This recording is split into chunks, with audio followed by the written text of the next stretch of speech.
Hi, I'm Dr. Boyce Watkins from Your Black World, and I'm here with my home girl, my partner in crime, Miss Yvette Carnell. How you doing today, Yvette?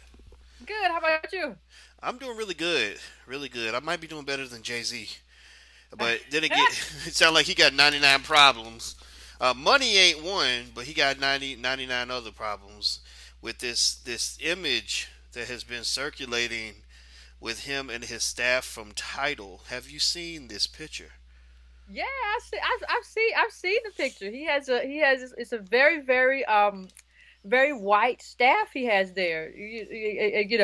Considering what Jay Z has tried to do in terms of leveraging his blackness. Whew. Lord, man, it's so crazy. I saw that picture. Somebody sent it to me, and I didn't know somebody had sent it to you this morning too, and because it's on Breaking Brown, and we had wrote about it on Financial Juneteenth also, and I was like, "Are you serious?" Like I looked at this. Did you stare? I mean, I stared at it for a while. I was like, "There's got to be a black person in here somewhere." Cause I mean the contrast, right? This man goes on stage and he's rapping. He's throwing out names like Freddie Gray, Trayvon Martin, Mike Brown, all of that. I don't think he mentioned Eric Garner, but he was literally digging deep in the racial pool to basically say he's a victim of discrimination. And your whole staff. I mean, not a black person in the picture except him and Beyonce. I mean, What do you make of that? What did you make of I this? mean, it's Give like me you said, Jay Z got 99 problems and black employees ain't one. I right. mean, the thing that bothers me about it is that this is what you see a lot of times from the black elite, right? Once they get $1 million, when something goes down, they're just like, oh, they're just trying to prosecute a black man and look what they're doing to a black man. But then you turn around and you leverage that, right? We come to your defense because we like, leave that black man alone. Don't bother him. Don't bother that black woman, because conspicuously, and I'm not saying Oprah did anything wrong, but I remember, before the release of her movie as the run up, we were talking about her being discriminated against with handbags, somewhere, wherever she was in Europe, getting discriminated against. And so every time it's like when they have something to promote, they leverage their blackness. They talk about slavery and discrimination. And all of a sudden, remember last week, we were talking about Jay-Z supposedly gave a bunch of money to bail out Baltimore rioters. It's very conspicuous to me that all of this stuff comes out as he's trying to sell this, which is really a BS overpriced product that the market's already, Spotify, Pandora already got that stuff, and you're just trying to get some more money for artists. Well, that's not my problem, and you're trying to leverage black people in our black capital. Say, you got to, black people, y'all got to be there for me. These white people ain't taking up for us. And you don't have one black employee in that picture. You can find one qualified black person to work as an engineer, developer, or anything. And you want to talk to me about discrimination? Are you serious? Wow. I would imagine that if he want to really have a conversation about discrimination, it sounds like he needs to start with his own organization. I mean, if you as Jay Z, a man with almost $1 billion in the bank, or you're worth almost $1 billion, if you are feeling the pain of racism the way you describe it in your freestyle rap, imagine the pain of that black techie who's trying to get a job at Tidal, who admires you so much he just wants to work next to you, and every time he tries to get to you, he can't get close to you because you're surrounded by white people. I mean, for real. And that's what happens with a lot of folks. I mean, I can even tell you that when I've dealt with celebrity types in the work that I do, there are some celebrities where it's like we can't get to them because they got a circle of white folks that are all eating off of the plate, and Yeah. protecting their client, keeping them away from black people. And so we can't even have a conversation. And so it's crazy to me. I mean, you can't come out here talking about you're a victim of discrimination and you're going through your struggle when you seem to care almost nothing about the struggles of the masses of people who support you and who you expect to have your back. And the funny thing is, Yvette, I did not, I actually did a little segment on for Vlad TV about JayZ's thing just recently, and I went real hard on JayZ about trying to do this title thing. I analyzed the data, looked at the numbers, and I got a sense that it could actually work if it's done a certain way. And the financial dynamics of it all. I don't blame JayZ for trying to do this title thing, but I agree with you. This issue that he's having with YouTube and Spotify and all that, those are wealthy Negro corporate problems. You're mad because you're only gonna get 30 million when you think you should have got 80 million. Most people ain't trying to connect to that and relate to that, and this picture does nothing to help this cause. I want to ask you this question. You've had a lot of people say, of course, you're gonna have people that defend no matter what. They defend the black elite no matter what. The same whether it's Obama, Oprah, JayZ. They have these heroes that they worship. Um, and some people have said, "Well, look, JayZ just bought the company, so and Tidal already had a staff. He didn't have enough time to make the changes he wanted to make. So you guys are making something out of nothing." What do you say to people who say that? I think to make the changes you want to make, you have all the time in the world to do what you want to do. You don't have to go in right now. You don't have to post a pic right now. You have all the time in the world to develop the team that you want to develop. My thing is, even if you want to keep that all white team, I'm fine with you doing that. If you want to just play the money game and be like, Yvette, I'm just playing the money game. That's all I'm doing. I don't care about anything else.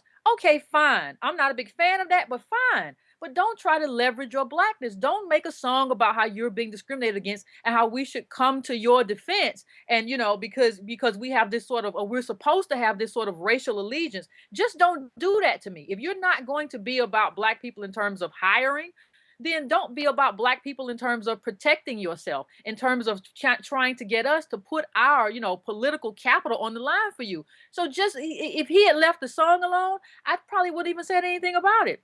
But when you get here and try to exchange and he's really trying to extort people, really, by saying, look at YouTube and look at all these companies not letting the black man in. He's really crying racism, and I don't like the word race card because it's like it's just a BS term to me. It just minimizes having a racial conversation. But he injected race into this title thing for no reason other than to have us have his back, and we shouldn't have his back unless he's having our back. So if you want to just play this as a straight businessman and you say you're just hiring the best employees or whatever, then leave us out of it. We don't need to spend another $10 or $20 a month to make you richer. That's not our thing. We will decide whether or not we want Pandora, Spotify, Title, or none of them based on how good they are, not based on whether the fact that JayZ's at the top. That means nothing to my bottom line. Well, I think that we have to just understand that everything should be some type of quid pro quo. Look, if you're trying to draw from the community, be prepared to get back to that community when you're drawing from them. If you're gonna go cry racism, get us to support you because you're black. Well, you need to support us because we're black. You can't tell me that there are not black people qualified to go work at Title.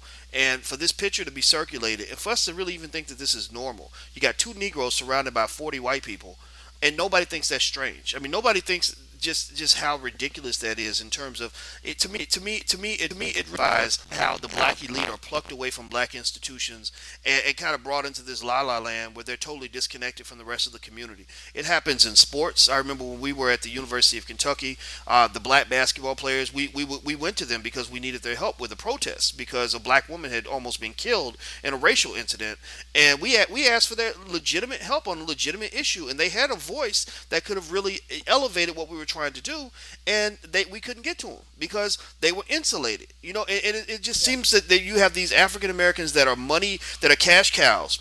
For this corporate structure, and they get sucked away, insulated, and they're kept away from black people, and they're told repeatedly, "Don't go around those niggas. Don't get involved with their stuff." Even I remember that movie about the guy who played football at Syracuse about Ernie Davis. I forgot what it was called, but even in the movie, Ernie Davis was upset about the civil rights movement. He wanted to go and march. It just all he wanted to do was march. He didn't want to go beat anybody up or do anything illegal. He just wanted to march, and the coach said, "Well, no, you should do your talking on the field. That's how you can achieve equal rights is by playing well on the football field." I mean, just that's the kind of nonsense that we get fed.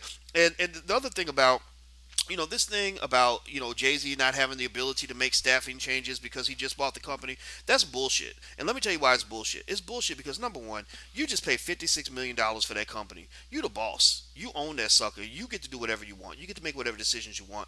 Number two, JayZ made a lot of staffing changes after that press conference happened. When that press conference went down and the media started going after him, because it was all about the artist and it wasn't about the public. It was by the artist for the artist. People kind of made fun of that. Like you're kind of having this rebellion of the artist, and you're expecting us to get behind that. People aren't doing that. But after that press conference occurred, JayZ, Rolling Stone magazine writes about this. He made a large number of changes in that organization. I mean, he was hiring and firing and moving people around and all that stuff. So you don't tell me that he didn't have the time or the ability to make the changes that he thought were valuable. He made those changes. That did happen. So it's funny though to me, Yvette, how it seems that this situation really is a microcosm of so many broader issues. There's so many corporations where you'll go into office and you'll see 35 white people and one black person. Like they've hired one black person last 10 years and 35 white people, and everyone will act like that's normal. And when you ask them, well, why haven't you hired any black people? They will always have an excuse. There's always an explanation. We tried, we searched high and low, we searched the whole earth, and there were no black people available anywhere that could do this job. No qualified black people on the planet, right? Or oh, the company's titles in Sweden, and there are no black people in Sweden, and JayZ can't get any black people hired. I'm sorry. If put it this way, if you ever see somebody like a Farrakhan, let's say as an example, if you ever see him buy a company in Sweden, I guarantee you're gonna have some black employees in that company. He gonna make that happen because that's what's important to him. It's all about your priorities. What do you think? Well, no, I do think it's about priorities, but I mean, you have to be honest in terms of the black community has let the black elite get off the hook with this for years. They can always come to us after they've done nothing, or very little for us and say, but, I'm still one of you and I need your protection now. And that's what JayZ basically did when he came to us with that little pity party rap song, with this, you're like, oh, I'm being discriminated against. Dude, you're worth millions on top of millions. Who is discriminating against you? Who is keeping you down? Like how do you expect a guy who hasn't had a job for 2 years, because of the unemployment rate and he can't find a job in his industry? How do you affect a woman, who doesn't have a job, who's struggling? How do you affect her to feel when you call yourself a victim?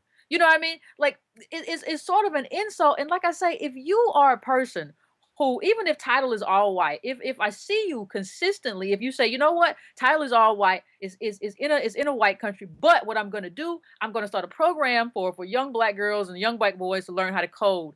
We have Black Girls Code. I can start. You can always have a bunch of more. I'm gonna do a bunch of stuff to make sure, what I mean, that this is not the way it is in the future, to increase the talent pool, whatever. But no, you don't want to throw your black dollars in that direction, but you want us to throw our black dollars towards you. No, black people have decided that we're gonna judge these products based on how good they are for us, based on whether or not we like them, we enjoy them, and based on how much they cost. We're not gonna judge them based on the fact that a black man just bought the company, because the truth be told, that may or may not, and usually does not mean anything for us in the end. So I think black people are, from the responses that I've seen, I'm very happy that black people are like, listen, you're not gonna just make a rap song and I'm just gonna run to your product and buy it because woo woo, I love JayZ. I can separate people who like JayZ can separate the artist from the businessman and say, you know what, that may be fine for you, but that purchase is not in my best interest. It's not in my best financial interest. I'm not here to support the artist or whatever, so you can buy another Lamborghini or another Ferrari. That's your business.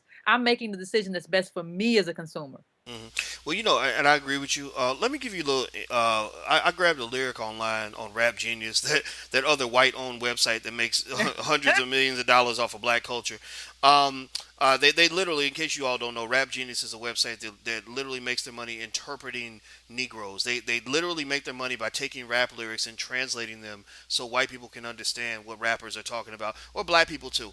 Anyway, this is from his song "Diamonds Are Forever." A diamond is forever, and this gives you some sort of sense of maybe how JayZ sees himself. I've always speculated that JayZ and Lil Wayne to some extent too, that they see themselves as products of their environment more so than people that are able to shape their environments. I think that they still have something inside of them that maybe makes them feel like they're a victim, even though every indicator says that they control their own destiny, at least based on how much money they have. And the lyrics are basically talking about where he's moved into a rich white neighborhood, and how the white people react. And he says, into the penthouse building with spectacular views. They're like, he's a menace. He can never be a tenant. I'm like, ooh, what's a young nigga to do? I bring the brothers to the building, give a feeling that I don't give a fuck. We just chilling, watching chandelier ceilings high as fuck.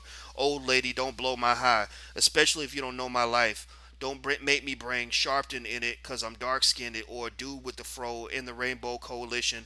I'm a victim of a single parent household, born in a mousehole, mousetrap. Niggas want to know how Jay get about that. Yeah, I snatched purses, I persevered, I had work. And then he goes on and talks about how he had to get out of the hood, and how in his journey. But you can hear kind of him talking in that same vein, that he was speaking on stage about, these are my experiences as a rich black man, and this is the racism I go through. So it almost tells me that maybe JayZ also just really doesn't understand exactly how racism works, structural racism works, what he can do to help alleviate racism, how he may be contributing to the problem. I don't know. What do you think? I mean, he had an album called Reasonable Doubt. Is there any way to give him some sort of reasonable doubt to say that maybe he just needs to be educated on some of this, or you think he just doesn't care? I think I'm far less charitable. I think Jay Z decided a long time ago that cash is king, and that he's going to do whatever he can do to get that cash. And if you are a black person and you have a black business, you know how black people feel about black business. We really do want to support. We really do like to support black businesses if we can. We like to support black artists if we can. We really do have a sense of a collective community. And so what you do if you're out there and your business is floundering, you say, let me throw race out here. Let me see if I can get these people to kind of clamor for me based on the fact that I'm a black guy trying to do his thing. I'll never forget, I was helping a friend run for political office a long, long time ago, and local office. And I remember this guy who was running for office. He was like, I'm gonna win. And I put him aside. I was like, why you gonna win? Why you say that? And he was like, I'm a black guy with a tie, and this is a black community. He was like, black women, they love to see a guy doing well or whatever. They really cheer for that.